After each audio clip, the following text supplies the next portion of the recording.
xoolati li nga yooyu ngeen yore woon boo leen jëlee denc ko ba mu wow ba mu béy ko ba mu wow dëbb ko ba mu wow détergent la bi nga xam ne amul benn produit chimique tey eau de javel dañ koy tere eau de javel soo raxasee ba pare nga koy wis mais le vrai détergent citron la pëndaxu li nga boo ko boolee tuuti amee bombe ko sa salle de bain wala say ndax lu mën doon day nes nes yi kon xam nga ni matière de formation matière de transformation dara duñ ko fa sànni bu ñu yàqee loolu bu ñu ci jógee loolu dégg naa fi ne apiculture mooy yaram ganaar mënoo koo yar te xamoo ko li ngay njëkk a wër ci ginaar yaakaar naa ne wér gu yaramu ginaar la ngay njëkk a wér avant ngay wér gu yaramu ganaar la da ngay xool tamit fa ngay defaree ganaar la ndax ganaar wërta dend ak fépp fu mën a ne diggante xar bëy ganaaru kër kenn mënut a yar ganaar di ko fa boole poulailler daa am nañ koy taxawee poulailler day woon gannaaw penku nii lay taxawee nii penku poulailler day woon gannaaw penku dafa am lu muy jaar cuuj bi ngay jël dafa war a am état de santé ndax cuuj soo ko jëlee da nga koy teg dëpp ko boo ko dëppee 4 secondes bu dippandikoo xam ne kii mi ngi ci état de santé cuuj boo ko jëlee da nga ko war a peser mu nekk 80 grammes nga xam ne cuuj mi ngi nekk à état de santé fi nga koy denc 38 degré la bala ma koo denc fi ma koy denc dinaa ko jël ko ba mu set raxase ko eau de javel su ma jógee ci eau de javel ba damay lafa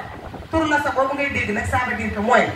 cuuj bi suñu xasee màgg ci biir ngunu bi xam nga léeg-léeg bu amee ay ñaar fukki fan da ngay gis muy cof miir bi bu cofee miir bi microbe ba fa denc woon bu ko lekkee da koy jëndal infection mooy waral muy gaaw a dee nga yu bëri yarkatu ganaar yi bu tollee ci ñaar fukki fan ak benn ñaar fukki fan ak ñaar ci leen di commencé perte microbe boobu muy dem di lekk moo tax mu waral perte kooku suñu diggee foofu ginaar 38 degré boobu ngay dencee ganaar yi ça veut dire kon ganaar bu commencé am donc waratoo koo nëpp donc rek nit rek bu tegalee tàng am naa fukki fan léegi commencé naa donc aj ne da ngeen aj kenn du xontu bëccëg xontu fajar la ak 18 heures ak boo demaatee ba 23 heures nga dolliwaat bëccëg ganaar ndox lañ ko ciy jox ndax moom fii am dafay tàng poulet de chair lañu wax